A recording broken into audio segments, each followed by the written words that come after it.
A palpable tension hangs over the Zimbabwean capital, a heavy atmosphere charged with political intrigue. In the corridors of power and the secluded residence of the elite, murmurs of a slow coup have become a persistent echo.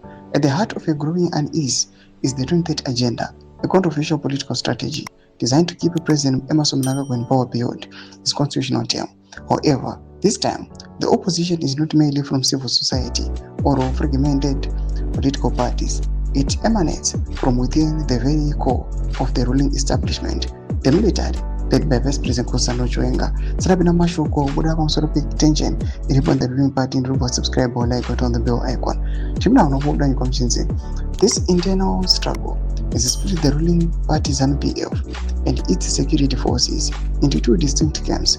One side are the president's loyalists who argue that Vision 2030 economic plan requires his continued leadership to succeed. On the other hand is a powerful group of the military and intelligence figures who see the term extension as a direct threat to their own political ambitions and the country's long-term stability. Reports suggest that key military figures such as General Nelsonchamisa, commander of the Zimbabwe National Army, and Christopher Mnangagwa, the ZANU-PF spokesperson, are deeply involved in these factional disputes. The resistance to the 23rd Agenda is also gaining traction among war veterans, a group of traditionally loyal to ZANU-PF. Richard Gesa, a war veteran known as Comrade Bombshell, recently died in exile in South Africa, but before his sudden death, Gesa had launched a strong verbal attack against the president. Gesa and other veterans argued that pushing for the 23rd Agenda goes against the principles of the liberation struggle. Their dissent is a significant blow to Mnangagwa, indicating a loss of control over the party's core ideology. Meanwhile, another war veteran.